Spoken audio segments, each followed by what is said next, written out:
us here in just a moment. There he is.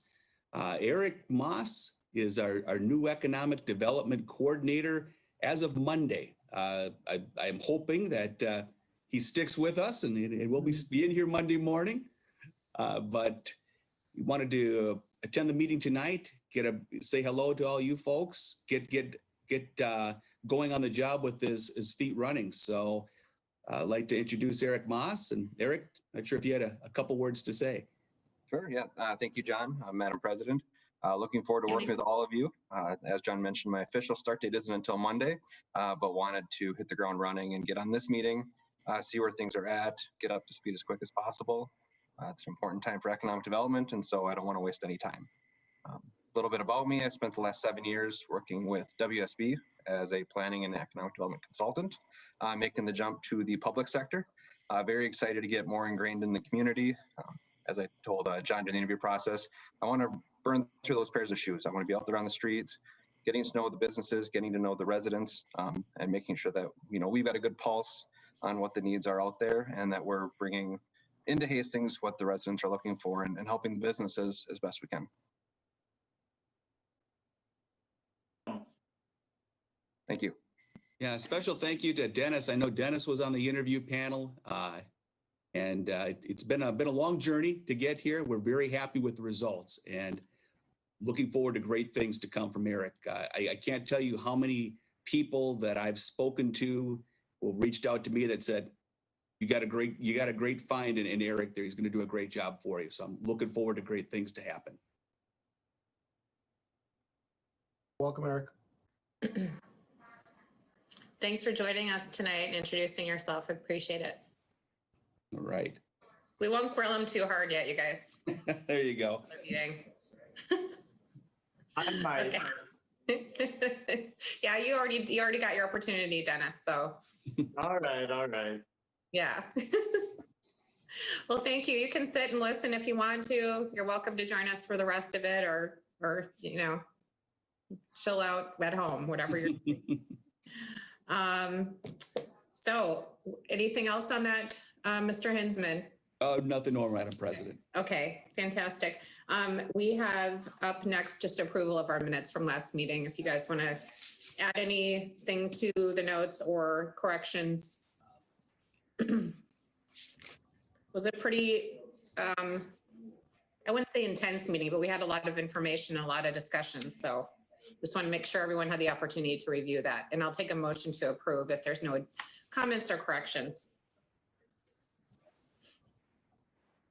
I'll move, Madam President. Thank you, Ms. Fox. Is there a second? Thank you, Mr. Vaughn. All those in favor signify by saying aye when I call upon you. Mr. Piney? Aye. Mr. Goblersch? Aye. Ms. Fox? Aye. Mr. Sinclair? Aye. Mr. Vaughn?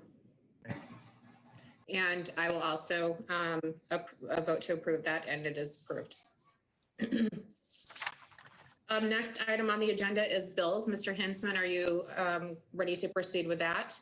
Yep, I could proceed with the bills. We had a couple of care expenses coming from COVID relief. The most significant, obviously, is the $240,000 that we allocated towards the Small Business Grant Program, which was a program that was run through Dakota County with our funding. So we were able to provide assistance to 24 small businesses at $10,000 a piece. So that's great to get those funds out. And those funds, I believe, have been all remitted to those folks.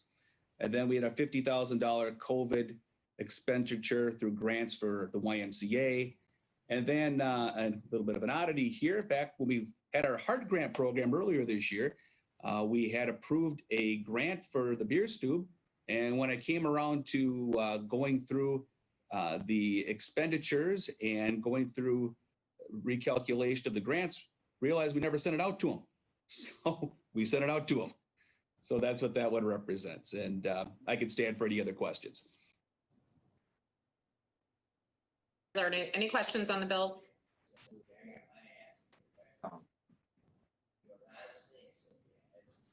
I'll move to approve the bills. Thank you, Mr. Piney. I'll second it. Goblersch. All those in favor, again, I'll take roll call. Mr. Piney, Aye. Mr. Goldbush, Yes. Ms. Fox, Aye. Mr. Sinclair, Aye. Mr. Vaughn. Aye. And Ms. Sullivan also says aye. And the bills are approved. Thank you all. Okay, so we have a presentation coming up here. If Mr. Hensman, if you would please introduce her, I'm sure we're all going to be very interested to hear what Open to Business has been up to.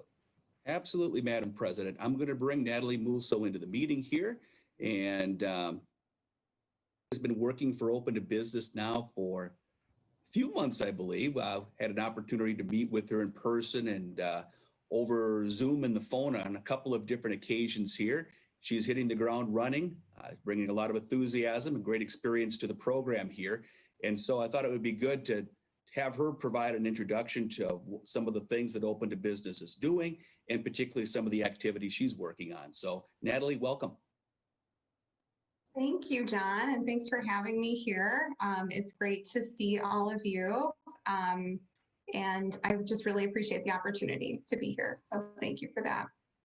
I thought I would start just with a quick summary of the Metropolitan Consortium of Community Developers and our programs, go into the details about Open to Business, and then just kind of some program highlights, success rates and things like that, and then get into the Hastings specific outcomes and highlights as well, and what I've been working on that's Hastings specific.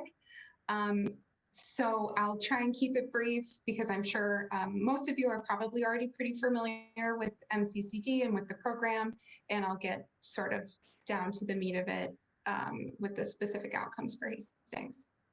So just the background about the organization, MCCD was established about 30 years ago. Its mission is to build strong and stable communities through economic development and community development. Open to Business was established about 10 years ago, first in Minneapolis and then expanded sort of to the more surrounding areas of the Twin Cities. We're in Dakota County, Hennepin County, Ramsey County, Anoka, Carver, and Washington County right now. So there's a number of programs under MCCD, Open to Business being one of them.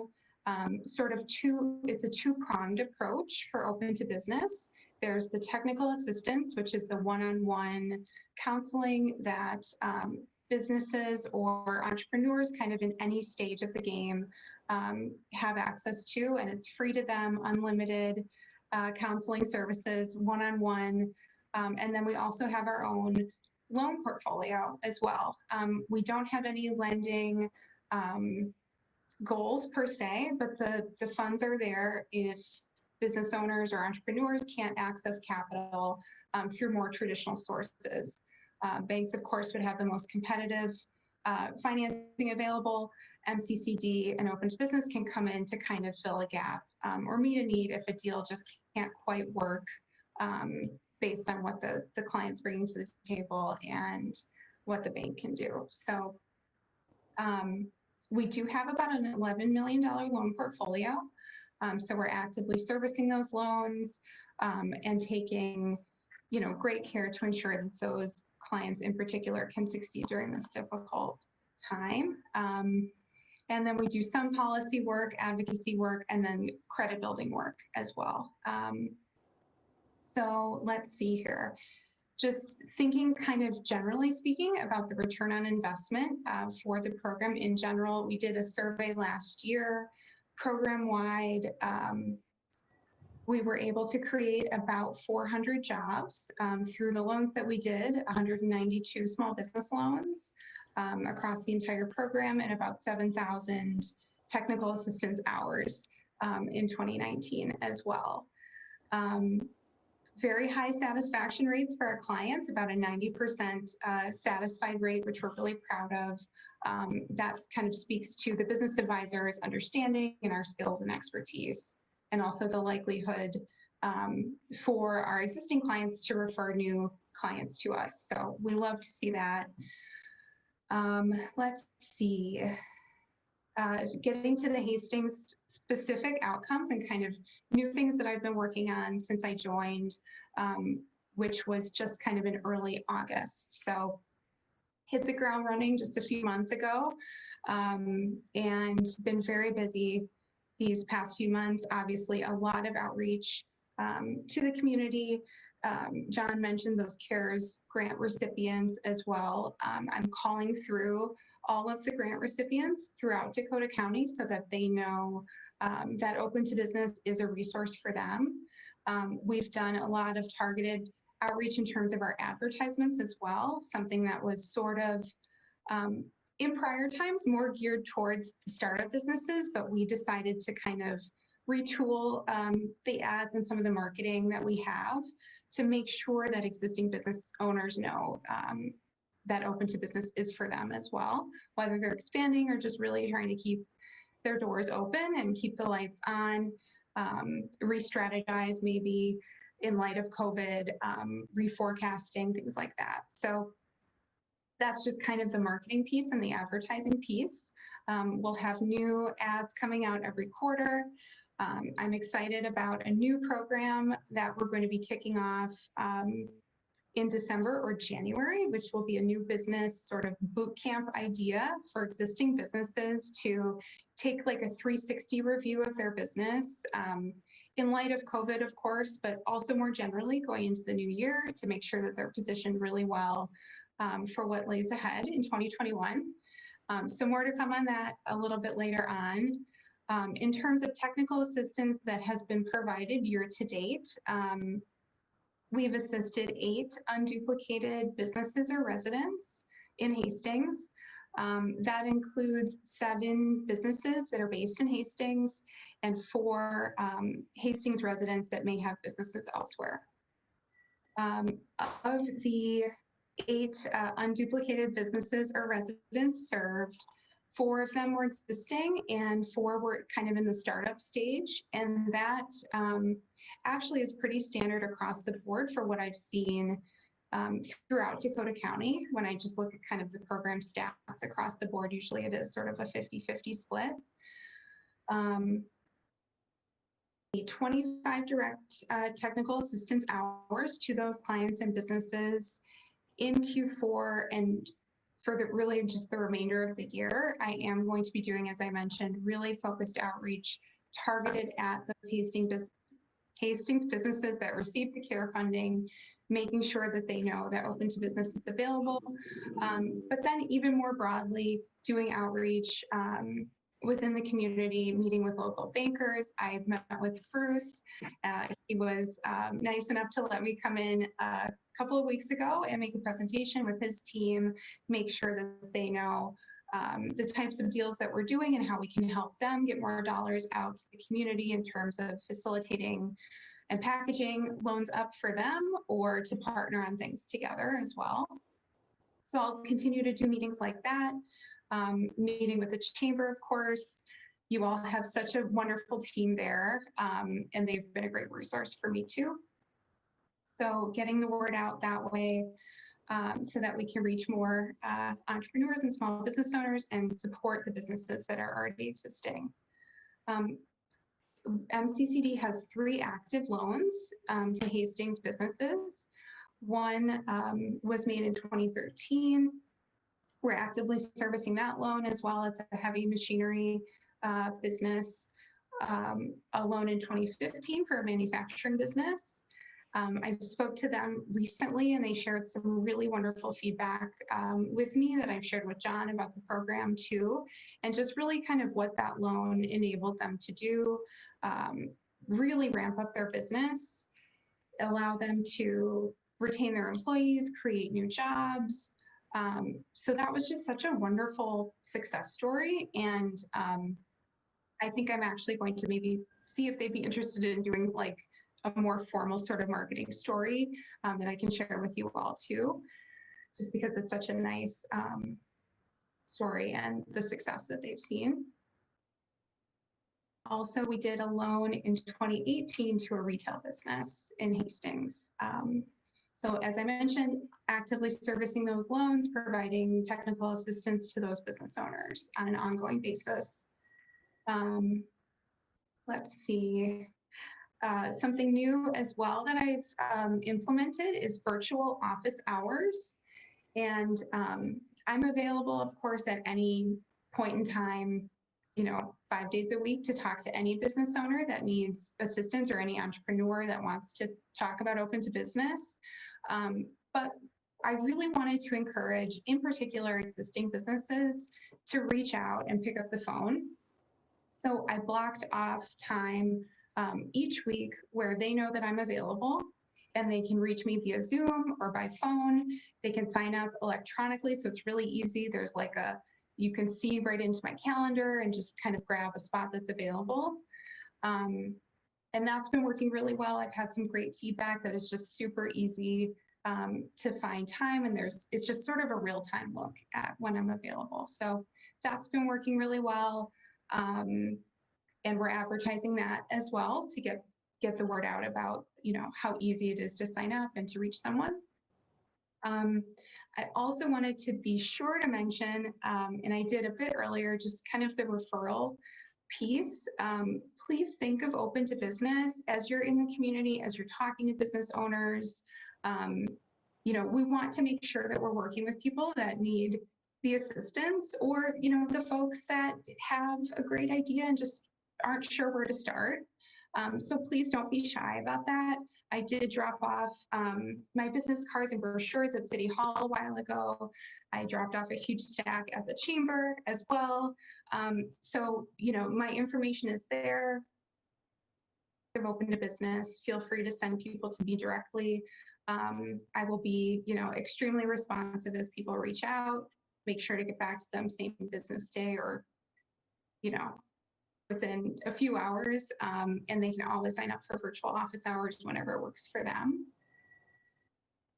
Those are just a few highlights, but I'd be happy to stand for questions if there's anything else the committee is interested in discussing. Natalie? Any of the commissioners like to make a statement or a question for her? Mr. Vaughn? Sure. Natalie, thank you. I learned a lot here. I was looking at your website. Has the organization looked at a brand change in the near future? Because I was always kind of promoting open to business. So if somebody has an idea, let's use this service so they can kind of start that. But with COVID going on and now reading more about, you guys can help businesses at any time too. And I don't think that's getting promoted enough. I think it's always, if you want to open a business, you have an idea and you want to cross the T's and dot the I's, let's go to open for business. I could see a brand change in the future of how do we get this more than just getting the word out that it does more than that. My second part that I was kind of hoping for here, that I like the data. Thank you for sharing how much people are using it. I think us as commissioners, I think I would like us to look at how can we enhance that. If someone from Hastings chooses to use this service and get to that next level, could we as HEDRA help them say, all right, we're going to keep them in our community by paying their first year membership due with the chamber, something that makes them say, I want to stay in Hastings, and how can we help them enhance the program that Natalie's offering here too. So 2 comments. Question about the branding, but you may not have that, but something I would ask you to bring back to your board of directors. Thank you. I can respond if that's permitted. Yes, or sure. Thank you. Your point about the branding, I think, is spot on, and that's some feedback that I received just talking with various folks at the county, but also at the city level, was really a misconception. And I think it does sort of tie back to the way the website is written, and a lot of the marketing that we did and have done and are still doing for, at some part, that it is only a service for entrepreneurs that are just starting out, the early stages, and that's just not the case. So what I have done in the immediate was retooled our advertisements so that it really specifically targets existing businesses. And then with the outreach that I'm doing, like to the businesses that receive the CARES grant funding, things like that, just being proactive, and then also developing new programs like the Business Boot Camp, which will be also targeted to existing businesses that are looking to start the new year fresh and, reforecast, reimagine, reopen in light of COVID and things like that. But I think a wider sort of shift in branding on the website and things like that is absolutely something that the leadership is looking at. And it is planned for the new year as well. So you should see more changes. And as a member of the chamber board, I like the idea, Mr. Vaughn, of potentially helping bring new businesses in that have not previously had membership or understand what the benefits could be. We have such a great community of business leaders in town and owners, business owners. Anyway, I can't speak highly enough about our community. Does anyone else have a question or comment? Just to piggyback off of Mark's question, what synergies or what connections have you made with a HEDRA-like organization in other communities? Has there been any creative kind of handoffs or follow on to just advice, more of a kind of a team aspect or a team approach to helping businesses or new ones for that matter? So this, I have connected with a number of other HEDRA-like, bodies at the various cities. This is actually my 4th meeting like this, just, talking with folks just like you at various cities, to get the word out about the program, of course, and to inform about progress and outcomes, but also just to kind of have the space to talk about how we can work together better to support these businesses. So, being so new to the job, I'm, going through kind of this cycle for the first time. But I think that, putting our heads together to strategize like that, and maybe it's something that John and I can take away and talk more about as well, and figure out really what what that would look like here in Hastings. Okay, perfect.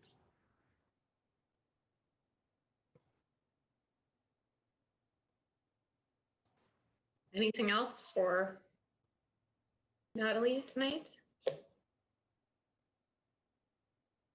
Thank you very much.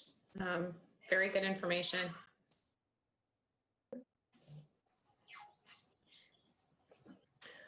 Okay, the next item we have, it's in your packet, the land credit sale and concept for Simply Storage. I believe we talked about this somewhat at our last meeting as well. We've got a little more detail on the proposed site. Mr. Hensman, would you like to begin reviewing that for us? I'll do that, Madam President. I'm going to show my screen here and follow along a little bit. We know we're here right now. Okay. Again, we talked about this a little bit last week, and Simply Secure Storage, which operates a facility that's down here on Lightbourne Court and 31st Street, went through a land credit deal very similar to what's being asked for tonight at that time. You may recall that at the very beginning of Simply Secure's search, we actually looked at this site up here. This site here is on Spiral Boulevard. It's a little bit over 2 acres, 2.5 acres. This is just east of Enterprise. And this was a good site for them. Unfortunately, there was a big pile of dirt in the middle of the site, a stockpile that we had, and could not find a taker for. Eventually, we did find a taker for. That site's been cleared, open for development. Meanwhile, Simply Secure has been opening on their site down here and seeks to expand even further. So we discussed a little bit last meeting about the potential of further mini storage within the industrial park. Wanted to ensure that the commissioners were comfortable with an expansion of another mini storage facility. The general consensus that I heard from the meeting was, yes, let's entertain this.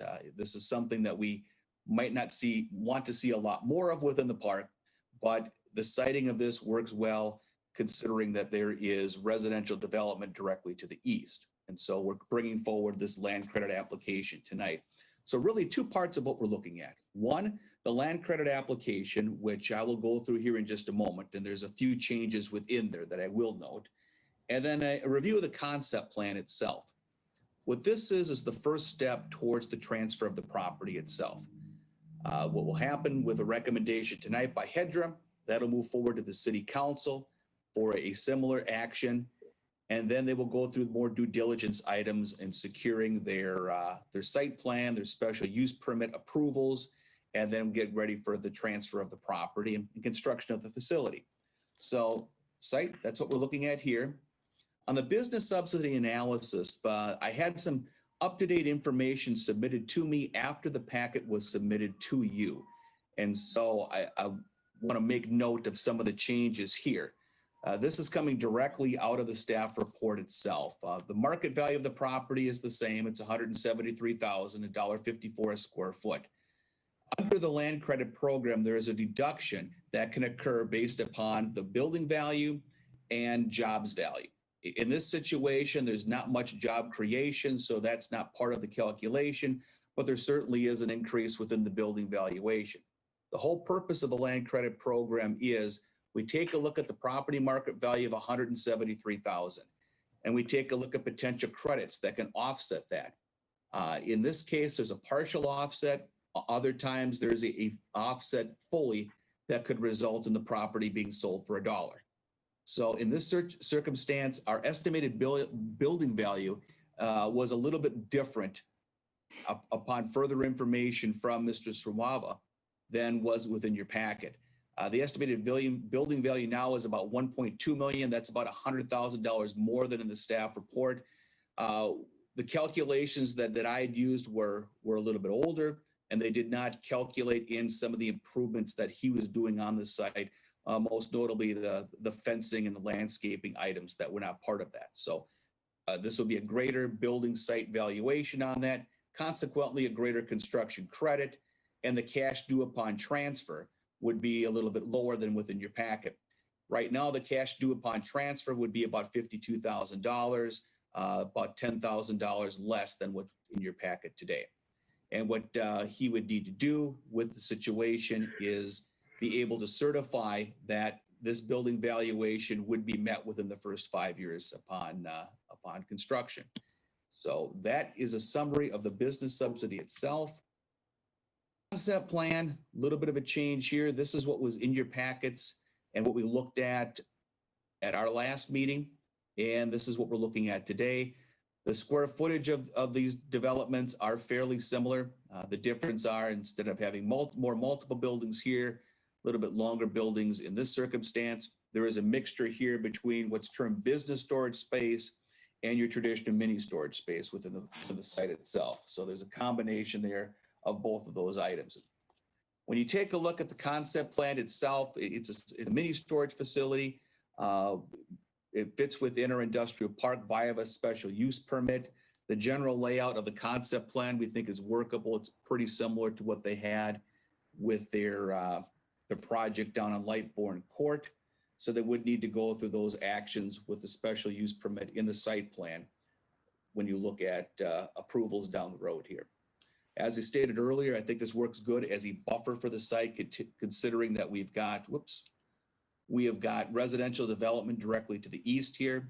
This parcel over here is also slated for an apartment building, I think 30 or 40 units at some point in the future. So this serves as a good buffer. There's an existing trail system that works behind there as well. So I think this would be a good use of the site, and we would recommend moving forward with the land credit action revised as shown tonight. I do have Mr. Smolrava present in the audience here. If you have any questions for him, I can bring him into the meeting. And I think Chad should be coming up here. Or I lost him somehow. That is strange. Oh, there he is. Hi, Chad. Got your microphone on mute right now. Can you hear me okay?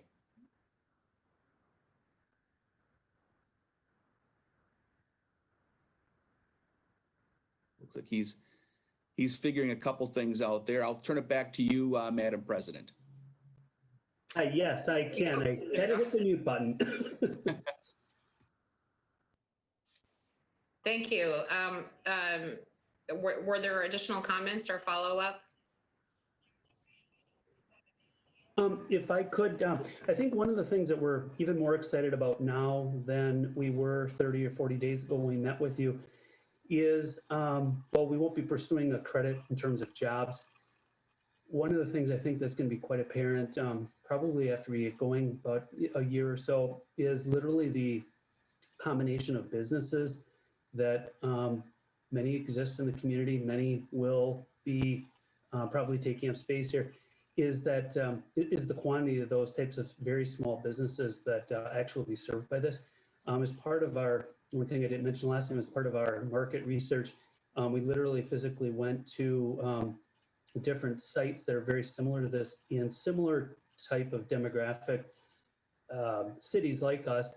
And it would blow your socks off to see just at that 7:30 to 9 in the morning kind of time, and from the 3 to 5 or 6 o'clock at night, literally the movement from these small businesses that actually has come to fruition at those other places. So I think, you know, you can run numbers and you can do market research and market reports like we did, but to actually see that was amazing. And so anyway, I'm just more excited about the concept now, and hopefully we can be back at some point in the future to actually kind of share some of those success stories. So thank you.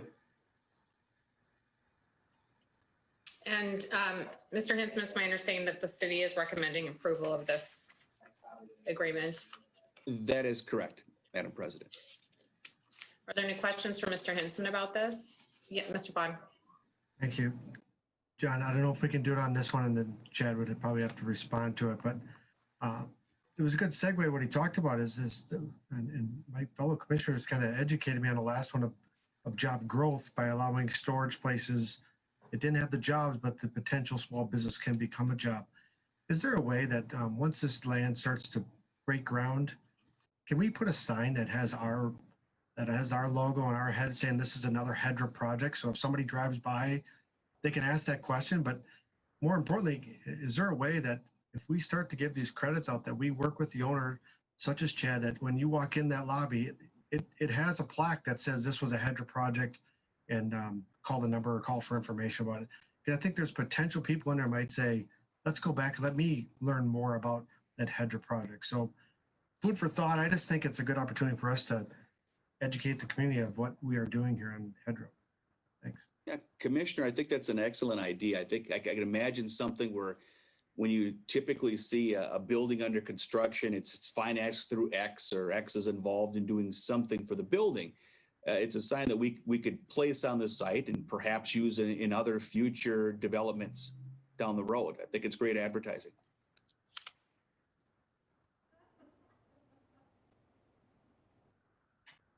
Say something.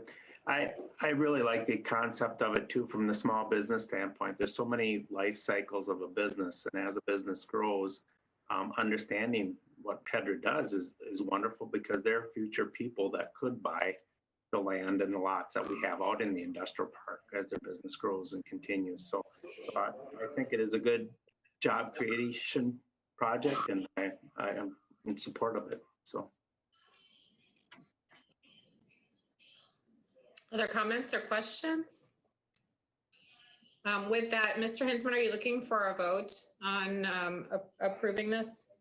Yes, Madam President, I would be looking for a vote. The vote would be to recommend that City Council approve the land credit for secure storage with the revision that was shared tonight in the PowerPoint on the valuation and ultimately the cash due.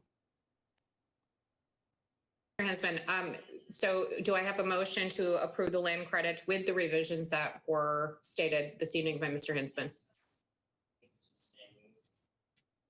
I'll move to approve. Okay, Mr. Goldberg, and then Mr. Sinclair, will you second that?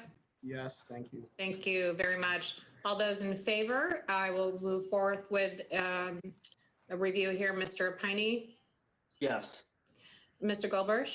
Yes. Ms. Fox? Yes. Mr. Sinclair?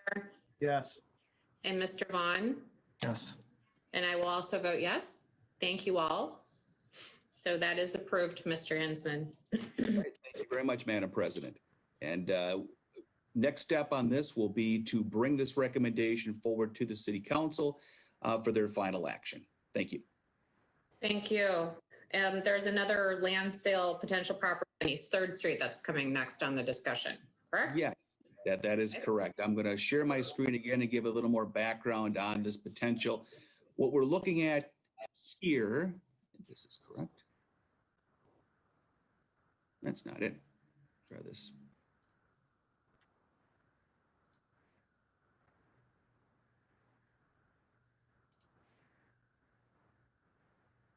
All right. Gonna move on forward here to the next project. What we're looking at here is to have a discussion with HEDRA on the potential sale of this property shown here, which is an existing parking lot, 317 East 3rd Street on the northwest corner of 3rd Street and Tyler Street. Luke Seward owns the property directly to the west of it. This is a house duplex that he has recently purchased.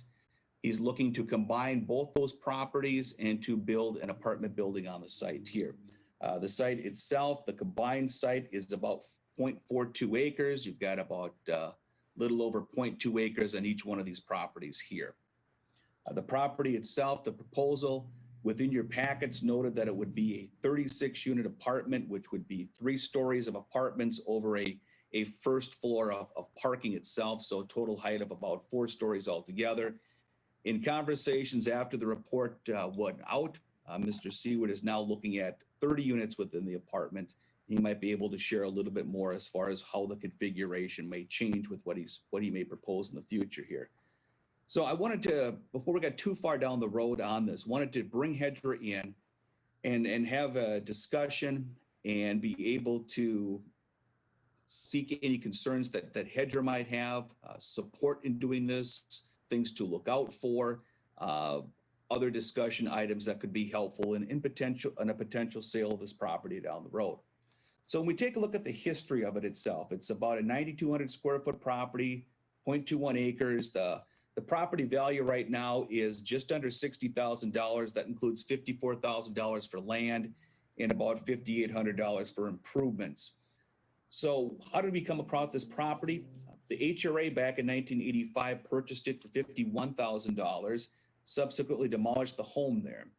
And then the parking lot was developed around 1992. It was developed in conjunction with the Dakota County CDA senior housing across the street. We needed a parking lot for some of the activities that we used, and they needed the parking lot for a few spaces to meet their requirements. And so ultimately the parking lot was constructed under our expense. There was an agreement within the property itself, within the parking lot, that obligated the CDA to a few spaces. I have subsequently spoken with the CDA and with the 100-space parking lot here directly across the street, and their ability to use that, that is no longer of consequence to them. And back about a few years ago, 6 years ago now, we granted conceptual approval of a plan similar, on a plan that comprised 2 properties similar to what we're looking at tonight, albeit it was its total in 4 2-unit buildings. Bob Pacala was proposing it at that time. We went down the road a little bit with Bob. Ultimately, no agreement was met, and that concludes the history of the project itself. The project right now, it's zoned. It's guided within our comprehensive plan for mixed-use development, similar to everything else within the downtown. Zoning on the property right now is zoned commercial. It would need to be rezoned to another residential district to be able to accommodate the apartment buildings within the that are proposed. I don't see that as an issue. Take a look around the site itself. You've got some of the downtown 2nd Street businesses to the north here with the 2nd Street Depot. You got the large Red Rock Corridor commuter parking lot to the east. You've got the Dakota County CDA building to the south, residential to the southeast here, and then a little bit of commercial here to the west. I take a look at the project itself. Let's closer look here. This is the layout that would be proposed. And this may change with the different configuration now. What we're looking at here is 3rd Street, Tyler Street. On the first floor of it, there would be a parking lot here of a few spaces, and then this L-shaped building. The L-shaped building would be parking upon the first floor, and then 3 floors above that with residential units. This is kind of a typical unit layout of what the floors would look like here, a mixture of 1 and 2 bedroom units itself. Some information that the developer provided showing projects that he may wish to emulate in the construction of this building itself. The packet, I went through an analysis of where I thought the project was at this point, and topics for discussion from a HEDRA. Looking at the site right now, and what I was reviewing was a 36-unit apartment building. A lot of development on a very small piece of property. I have the sense that the site is overdeveloped. When you take a look at the site and the number of units on here, at that time, 36 units, now 30. The art space building, which is not too far away from here, is 37 units. Granted, it does have some commercial and the units are a little bit larger for studio space. However, the property is 3 times larger. And so you take and imagine a building or a number of units that is very similar to the art space building on a property of 1/3 the size. Does this really fit within the area? I'm talking a little bit about something that we have not really taken action on or seen for quite a while, and that's the downtown property use study. You may recall that we had the Cunningham group go through this earlier this year. This was something that Rusty was working on. I will be planning to bring back the finality of that by the end of the year. But one of the things that they looked at were different properties that we owned within the downtown area. When they took a look at this site itself, they had contemplated a 3-story building total. What we're looking at here is a 4-story building. They looked at apartments as a good use, which I would think it would concur with. That would be a good use for the property, or maybe some mid-density row house type development. We also have no 4-story residential buildings within the downtown area. Granted, we need to take a look at the overall height of the structure. You've got the Dakota County CDA building across the street, which is 2 stories on the ends and 3 stories in the middle. However, it does have a larger gabled roof. So from a massing standpoint, it may come close to the heights of that, albeit I still believe that CDA building would be a little bit taller. You got pretty minimal setbacks on the north and west sides. Some of those are a bit deficient. They would require variances. I think this is a variance because of the downtown area that we might be able to support as a staff. The at-grade parking garage must be well designed to prevent a stark wall appearance within the development itself. I missed as I was going down the list, which is I think is a very important part of this development, and frankly, a big concern for me is the parking that is being provided on the site. Even with the reduction that is being proposed today, which is from down to 30 units, we have a requirement under our city code that each unit would need to provide 2 parking spaces. So when you take a look at a 30-unit building, you need to provide 60 parking spaces. What's being proposed within this development is 45. Oftentimes, when we look at development, we take a look at something called a parking ratio. So parking ratio here would be, you would need 2 parking spaces for every unit. What's being proposed is 1.5 spaces for every unit.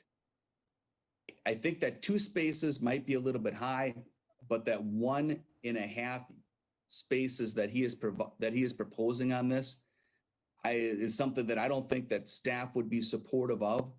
When you're looking at a variance situation, you got to look at specific criteria for the granting of that. I don't know if that would be met on this property here. And it goes back to my larger comment that I do believe the site is overdeveloped.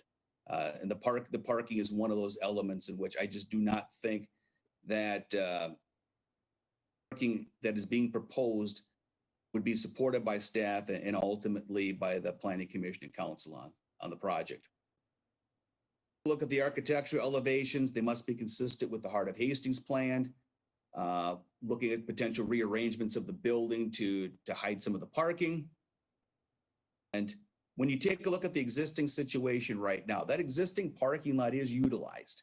Now, granted, I don't think that we bought the property there to run a parking lot, but the fact is it's an 18 space parking lot. And what we did a downtown parking study a couple of years ago that found during the day, it was 50 to 75% occupied. And just from a general view walking down there, that's what I generally see. It's very common to see at least 10 vehicles parked in there during the daytime hours. Got a 100 space parking lot across the street. That's also about a third full. So it's got plenty of capacity over there, but just an FYI item. And also the determination of what the sale would be. Right now, we've got a valuation from Dakota County for the sale of about $60,000. I'm not sure if that's an accurate depiction. That's about $6.50 a square foot, I believe. But I think it is something that we would move forward with, that I'd recommend if we move forward, that this would be done as a market rate sale. So where do we go from here? Looking to have a discussion tonight on essentially, is this something that would fit within this property? The use, the density, development aspects to it, the price of the property. These would be directional items that would be given to the developer and provide him direction as to how feasible the project would be or what the challenges might be for the project in the future. Ultimately, down the road, what would be necessary to make a project happen here is we would enter into some sort of preliminary agreement with Luke Seward and have certain development targets and items of due diligence to complete prior to a sale. One of those would be the achieving of the different land use entitlements for it, the rezoning, the site plan, those type of items itself. So discussion item. Stop sharing my screen here.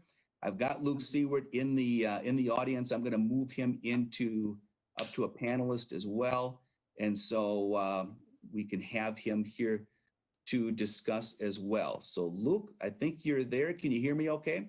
Yes, I can. Thank you. Okay. Well, Madam Chair, I will turn it over to you. Thank you so much. I'm sure we all have a lot of questions about this, and hopefully everyone can kind of visualize where this property is. It's really not, I think it's an older home that's on it right now, and it's kind of dilapidated, and obviously would be a improvement, whatever goes in its stead.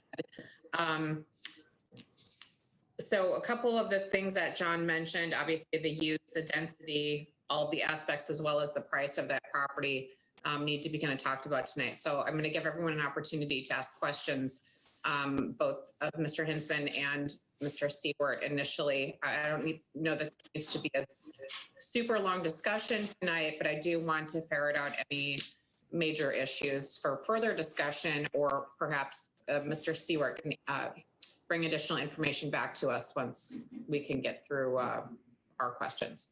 So anyone whose hand is raised first, I will call upon you for your questions or comments. Mr. Piney, you have floor.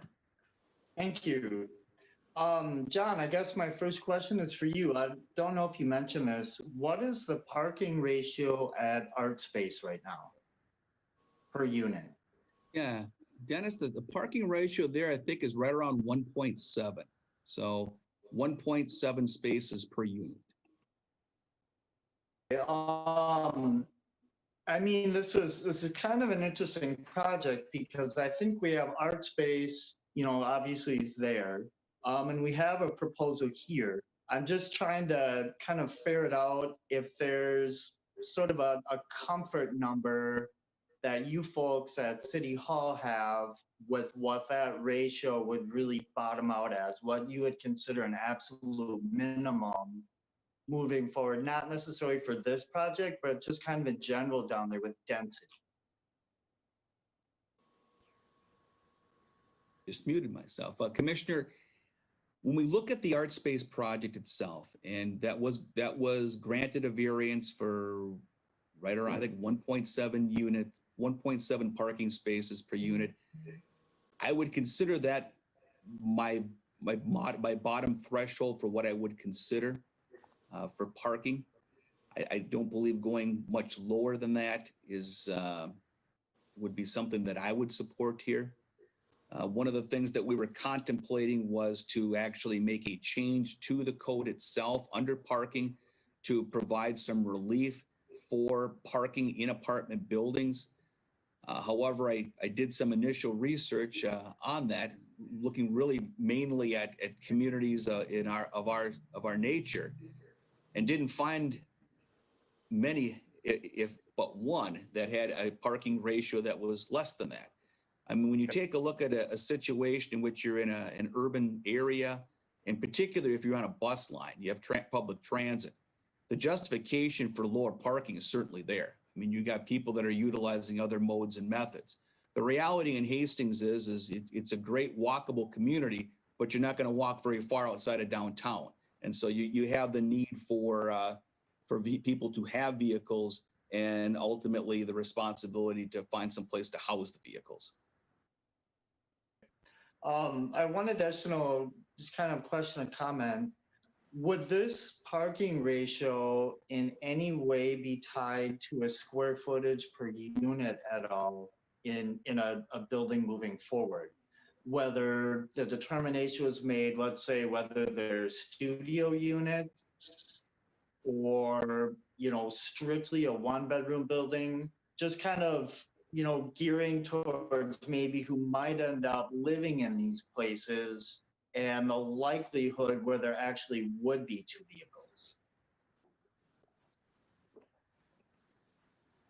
Yeah, Commissioner, I was looking into that to see how parking might be calculated differently, if it perhaps could be on a square footage or on a bedroom type of scenario. I didn't find a lot of guidance on that, but that may be a possibility. I guess that would really be something that I'd be curious to have. I don't know if we look into it as HEDRA or, you at City Hall, but I just think that, I mean, I'm really pro apartment. I'd like to see some density, but I think that we really do have a unique animal downtown. But if we know a building is going to be geared towards, a 2-bedroom as opposed to a smaller studio, I would be in favor of maybe looking at something like that, just to encourage a better mix of unit sizes, types, and price points within the downtown area. So that's just kind of where, maybe this is a starter for that conversation.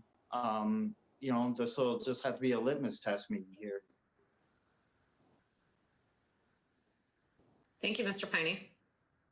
As a follow-up to that, John, have we, what's the new buildings that are going on, like the Confluence development, et cetera, have we provided variances for other buildings of this sort? And what has it been? Yeah, Madam President, on the Confluence project, it's a little bit different because it's a mixed use scenario. You got the apartments in conjunction with the hotel. So it's a different calculation that we use. And so we were able to utilize a lower number of spaces because of some sharing that would occur based upon some models from national parking organizations. Thank you. But as far as other variances, the other part of your question, for apartments, the art space one is the only one I can recall occurring in which we granted a variance to an apartment building for parking. Now, that's going off of my memory over the last 20 years. There may have been something outside of that, but that's my recollection. Okay, and I can't remember if that was if it was part of the factor of the multiple stall unit across the street or not, that being kind of if that made a difference or not. I'm trying to recall those conversations, but I wasn't, but that might be something to look at too. Yeah. Okay, other questions? Mr. Sinclair. Generally speaking, can maybe this are two unrelated questions. Is the unit number a minimum threshold? Is there a number of units at which a project is just economically unfeasible? Because John, if we go off of your observation that this looks rather dense, one could only conclude that you've got to scale it back in order for that density to decrease to the point where it fits the site better. So I'm curious if the economics are so cut and dry as to be at 20 units the project dies, or if it's that black and white. Thank you. I had the same question in my notes too. Mr. Seward, do you have a comment on that? Yes, and I do understand the density concern. Comparing it to the art space and the lot size, I think they differ in a sense because the art space does not have the garage, so a good portion of their lot is used for their parking. As far as that question, yes, we're getting to the threshold financially where it'd be feasible to include some of the amenities that I don't want to deviate from, which is the garage, which is the elevator, which is some of those items that I think are important for this project to appeal to different demographics in Hastings, that if you lower the unit too much, the cost per unit is going to be much too high for it to be financially feasible. And we're already getting to that point by eliminating the 6 units from when we originally could fit 36 comfortably in that building space. The building layout's going to remain the same. If we are able to move forward, just the unit sizes will increase, and maybe adding some community space within the building to get it to that 30 units. But that already eliminating those 6 units are making it quite difficult. Just off of numbers I'm using, we recently put up that apartment building on 47 there, Vermilion Shores 2. So I'm just using construction costs as kind of an estimate from that project, and then basing them kind of a per unit basis for this project to come up with my numbers as of now, being we are in the preliminary stages. So. Okay, so answer is, there isn't an exact answer, but you're already close. Is that what I just heard, Luke? Correct. I can't give you a specific number, but just off the numbers I've been running, eliminating those 6 units have gotten to the point where we're almost at the bottom where we can no longer eliminate units to make this project plausible. Okay. Next question, unrelated, is when you build a project like this, I know the Hudson building is, uses a certain kind of tax credit. Art Space uses a certain kind of tax credit. Is there any consideration of that with your project, Luke, or is this purely privately financed and developed? As of now, it's private. I've just recently kind of stumbled upon some grant programs out there that work directly with the city. I didn't know of those prior to kind of getting these preliminary plans started. I've been working with them. It sounds like it fits. It would help with the prep, I guess, for the site itself, the infrastructure for sewer, water, that sort of thing. So I am looking more into that, but that would just be the assistance on that part of it. And then from there, it would be a private. Okay. And then at that point, do you consider a particular market that you build to or you market to, or is this going to be market rate apartments? It's going to be market. Yep, it's going to be market rate apartments. I think with some of the amenities that are included, like that garage, the elevator, in-suite laundry, some of those items I think can appeal to all demographics, including seniors. Just from my experience of managing around 150 units in town here, we do get a lot of seniors, which is a benefit to Hastings because it helps free up some housing, which then in turn can promote growth to the city itself. It is walking distance to a lot of things. I know transportation's a concern, but I think as a society, we're moving in a direction where ride sharing and those sorts of things are becoming more prevalent, and not everyone needs a vehicle anymore. I know Hastings doesn't have a metro transit system, but there is ride sharing programs and carpool and ride share in Cottage Grove and those sorts of things that don't necessarily mean every unit must have a vehicle, if not more than one.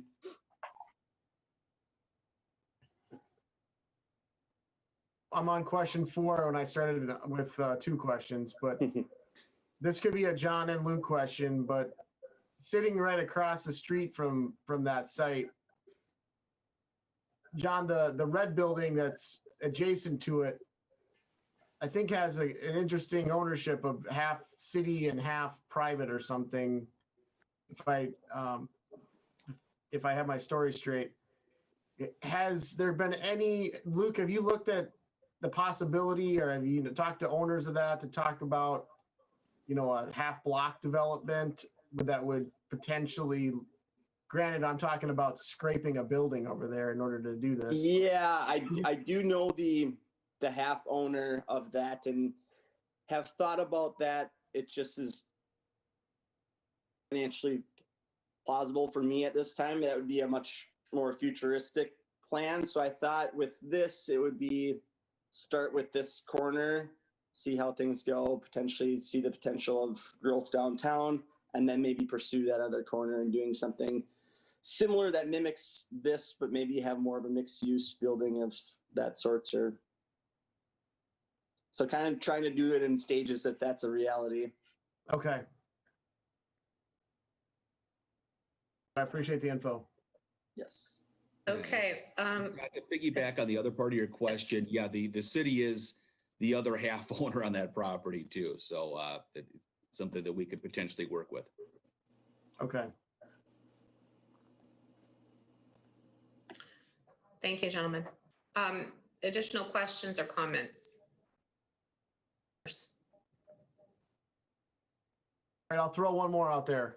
Okay. If the consideration or a sticking point is density, Luke, how easy is it to do some massing studies to kind of give everybody a 3D picture of just what we're talking about? A 4-story building relative to buildings around it, being kind of unique in that aspect and pushing the envelope for setbacks.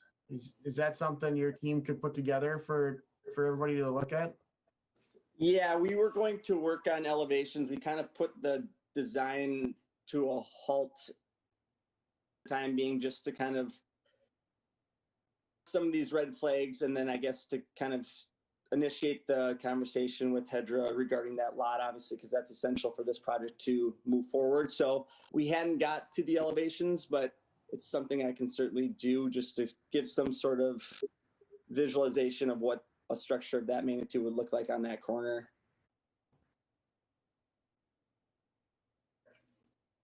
Thank you. Mr. Piney, you have a follow-up?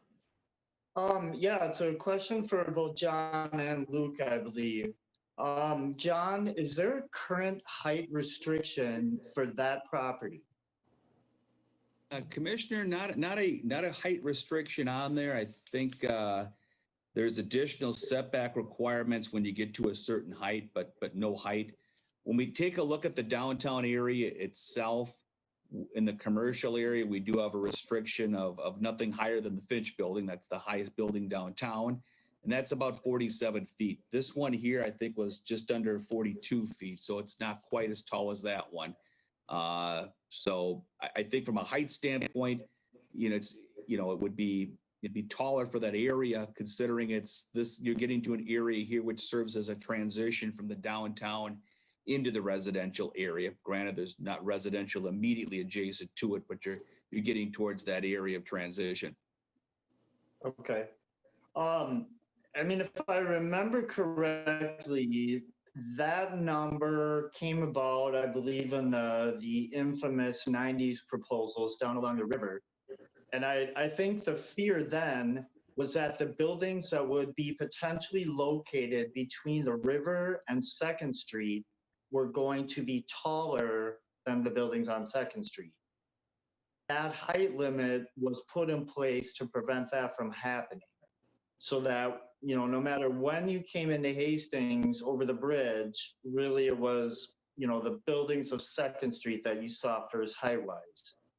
I'm not so skittish about increasing that even over towards the train tracks, and in particular where this project would end up being. This wouldn't hamper anybody's view of any historic structures. I know that it would definitely be a change having that type of height down there, but I think that we really are on the cusp of some really interesting proposals. I mean, Spades being one of them, and now this, where some mixtures of densities and heights and new construction merged in with the old.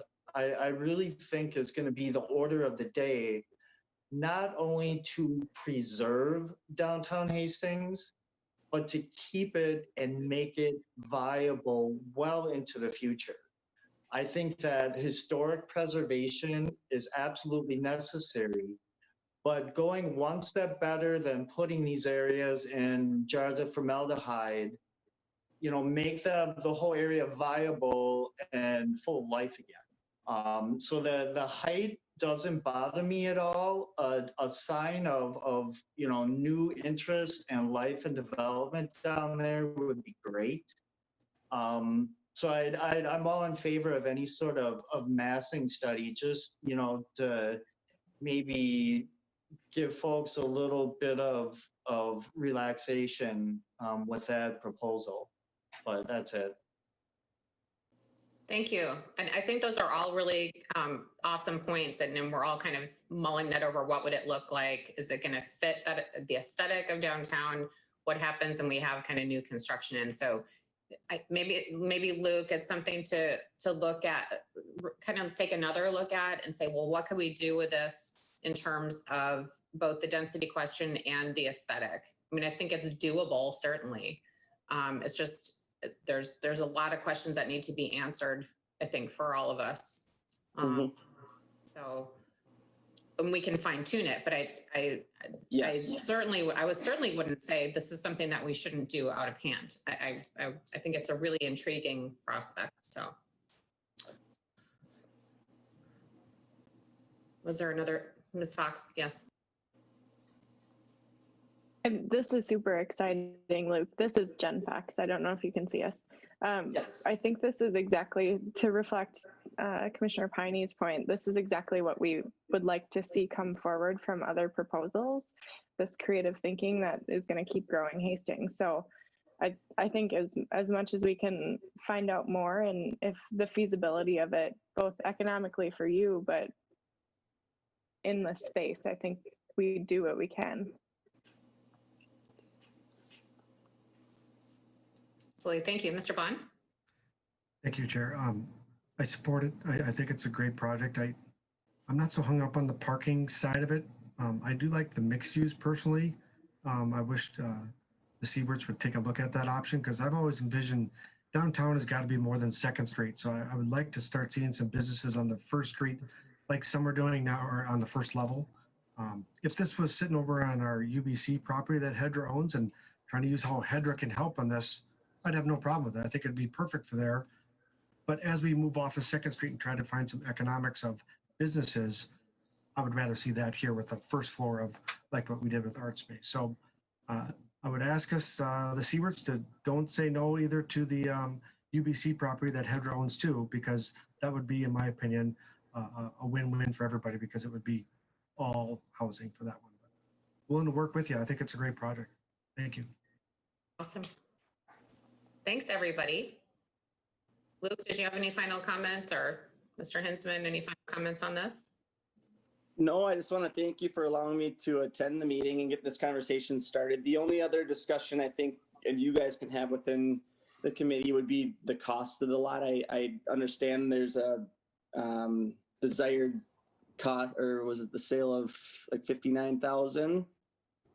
So my proposal, I think, if things progress and I get the questions answered and it fits within that lot, would be to try to acquire it for quite a bit less than that to make this project feasible. And I guess the benefit for that would be the taxes that this project would bring into the city of Hastings. And I think the lot is a little overvalued, being it's kind of a unique lot. And I think without the lot that I currently own, it's not as desirable for someone to go in there. And obviously they would have to remove the parking lot. So adding the improvements as part of the sale is almost a detriment, because whoever purchases will have to remove that parking lot. So I think that would just be the next discussion if things proceed forward, is if you'd be willing to look at, I guess, taking less for the lot than what is proposed here. But other than that, it's very helpful. I appreciate all your insight, and I know we have work to do, but I'm very passionate about Hastings, and I know this is needed. And I look forward to kind of working through some of these issues and making something work. So thank you. Thank you very much. Appreciate your time tonight. Thank you.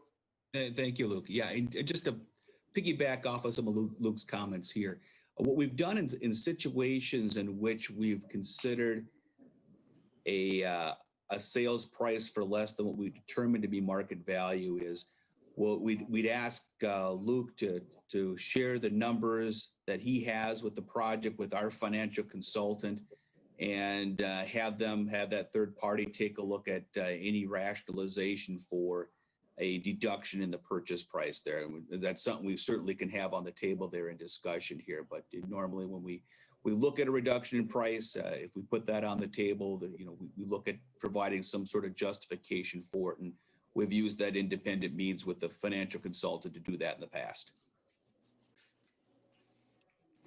Thank you for clarifying that, John. All right, thank you. Last item on business is resolution up for approval on the HRA levy. Yeah, thank you, Madam President. This is a very familiar item. Every year we have to set our HRA levy, which is how we derive a portion of our income for HEDRA. Right now, that levy generates around $400,000 annually. What we need to do by resolution annually is to set the levy amount, which is at 0.0185% of taxable market value. And so that figure would generate about $400,000 towards our annual funding that we use for HEDRA operations. So I do have a resolution attached to the packet, and looking for any action on that, and I can answer any questions. Okay, this should be something that's familiar to all of you, and hopefully you've had the opportunity to review it. Mr. Hinsman, I trust there are no major differences between this document and ones in years past. Correct. The resolution, Madam President, is identical. Thank you. Is there a discussion, question, or is there a motion to approve this?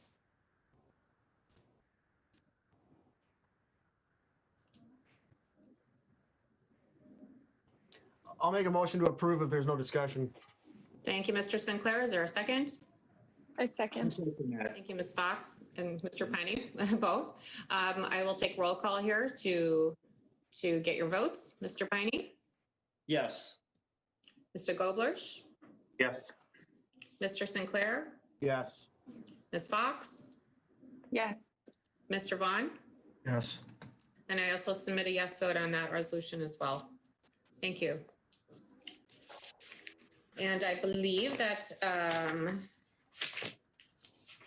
details all of the business items we have on the agenda this evening, unless Mr. Hinsman, you had something additional, or if anyone has additional comments here.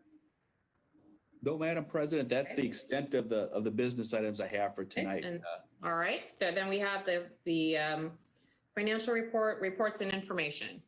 Sure. I did provide a financial update from our finance department on third quarter financing. A lot of it's going to be related to COVID, affected by COVID. I'm trying to find my notes here quickly. Bear with me here. All right. So general takeaways, our investment income's a little bit lower than 2019 at this point because of COVID-19. The grant revenue is much lower because primarily the Hudson project, the Confluence project is under construction, and we do not have the grants coming in that we did for that project. Loan repayment revenue is lower. We consciously took action earlier during COVID to waive all payments for loans, HEDRA loans. That will continue forward. That'll be something that when we that we'll take a look at it, when to reinstate that in the future, and it all depended certainly on the effect of the pandemic. And then we did have a large transfer last year at this time because we combined two larger funds into a singular fund for reporting purposes. But that's about the extent of what we have here. I can stand for any questions. Any questions on the financial report for Mr. Hinsman? Seeing none from our bank person, I'll assume that we're all good there. Okay. It's always good not getting questions from the banker. Exactly. All right. Thank you for that. Right. Moving on here, commercial vacancies identical to what it was from month to month here.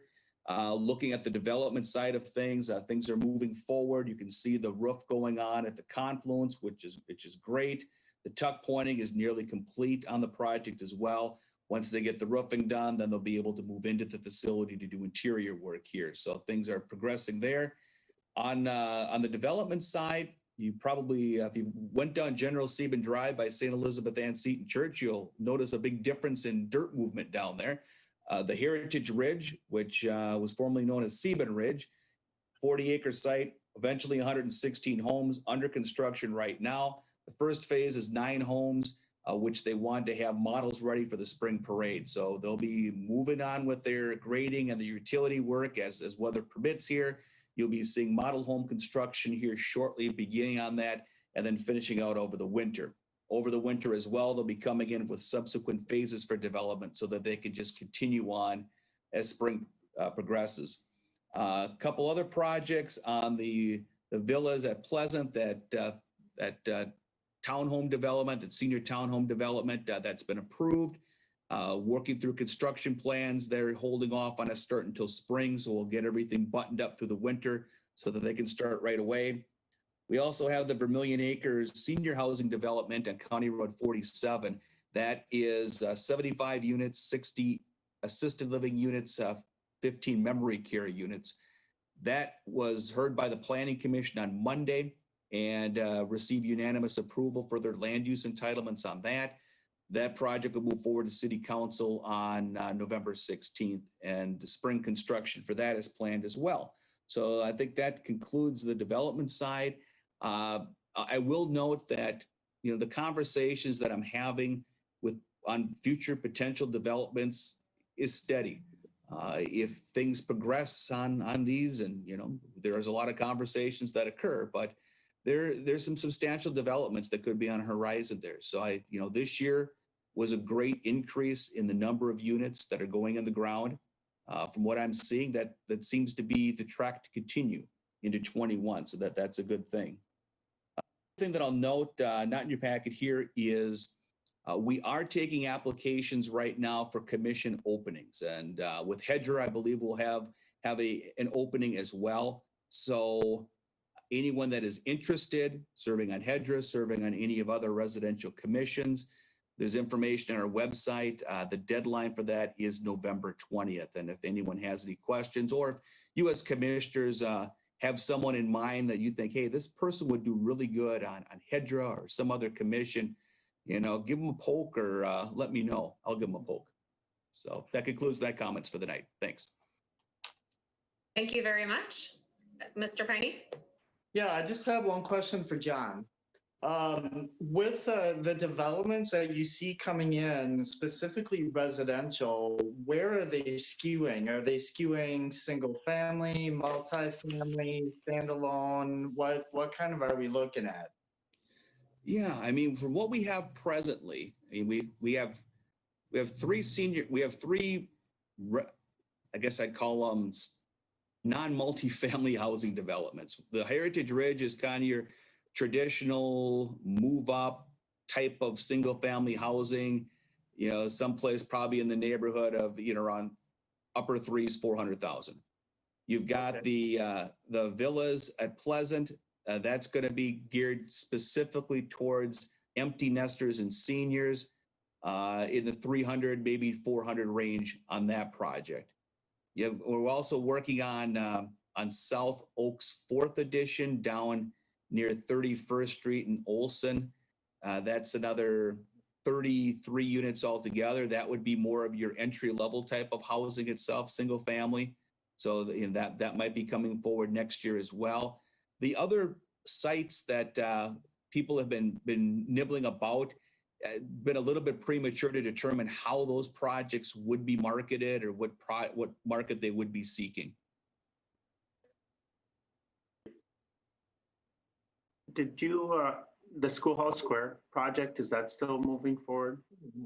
Yeah, on Schoolhouse Square, it is. I had some conversations with the developer a couple of weeks ago. Unfortunately, they were seeking some tax credits from Dakota County that they did not receive. And so they were going through and retooling their financials for the project itself, but still remain committed to building a project there in 21. We did recommend that they get those credits, right? I remember we had a letter that we were trying to push for. Yep. Is that something that could happen in 2021 or 2022? You know, that's possible. It all depends on the timing of it. Right now, the decision on the tax credits at Dakota County was made about a month ago. And so it's one of these situations in which they may have to go through and lose another construction season in order to get the credits. And I don't know if that would be worth it to them or not. Mm-hmm. Thanks, all. Seeing no other hands raised and no other items for business or review, we'll entertain a motion to adjourn for the evening. So moved. Okay, thank you. And we are adjourned. I am sure everyone's in approval.